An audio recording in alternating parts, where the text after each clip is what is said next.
Hello everyone. Today we are going to discuss about double hashing method.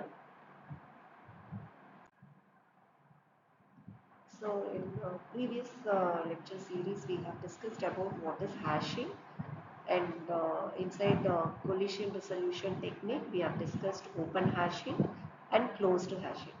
So open hashing, it uses separate chaining method, which means once the collision occurs we are going to create a linked list.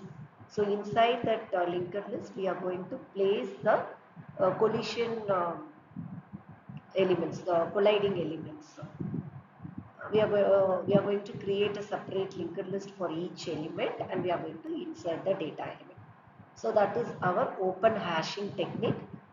We call that as separate chaining. And the next technique is closed hashing. So inside closed hashing, we that is open addressing, we have discussed linear probing.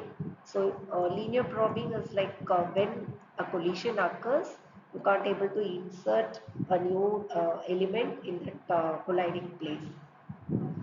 So in that case, using linear probing, will be searching for the next location, next free location.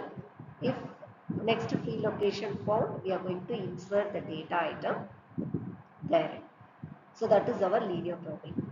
And in quadratic probing, so like linear probing we perform, if at all the next space is uh, insert, the element we are going to insert is also full, we are going to apply a formula, that is I square, 1 square, 2 square, something like that. We are going to apply it, and we are going to find the new hash value. So in that indexes we are going to insert the value. So that is quadratic probing. And next is double hashing. So this double hashing technique, like our linear probing and quadratic probing, it uses the hashing function, but in a different way. So we'll see how it is different from other two hashing techniques. So this double hashing is a collision resolving technique. It comes under open address hashing function. So here we are going to have two hash functions.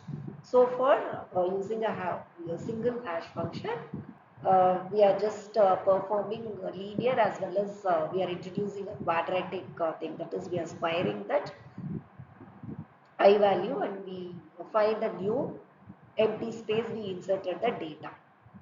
But here in double hashing, we are going to have two hash values.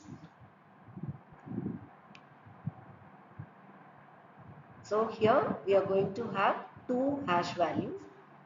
So like hash 1, this is a hash function 1, and this is hash function 2. So we'll see how we'll perform. This hash function is first hash function is nothing but our, as usual, our key value plus key value modulo table size. We perform so far, right? So this is our first hash function. And the next hash function is, second hash function is prime, that is the prime number minus key modulo prime. So here when I say prime, it is prime smaller than the table size. If you have a table size, we have to pick the prime number that must be smaller than the table size. So this is our hash function 2. So using this hash function 1 and 2, we have to perform the hashing.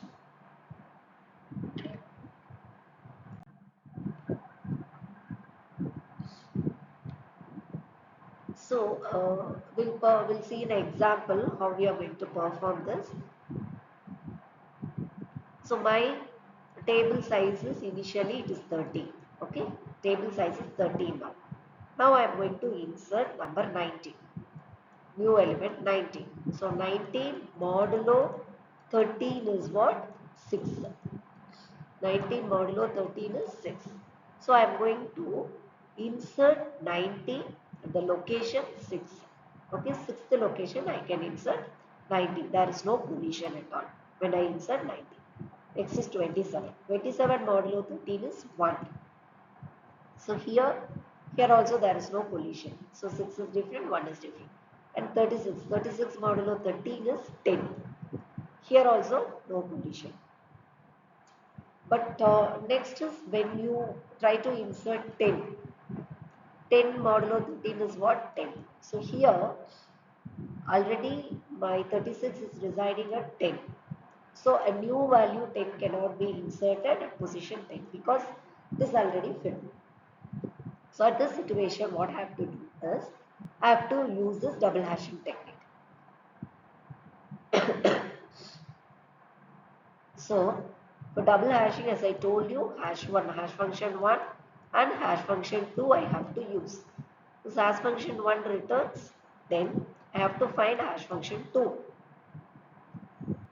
So hash function 2 is what? Prime minus prime number I have taken 7. We have to choose lesser than 13. So 7 I have taken. 7 minus 10 is nothing but the key value modulo 7. 7 is again prime number. So which gives what? Answer is 4. 7 minus 3, you will get 4. So for hash function it is 1, it is 10.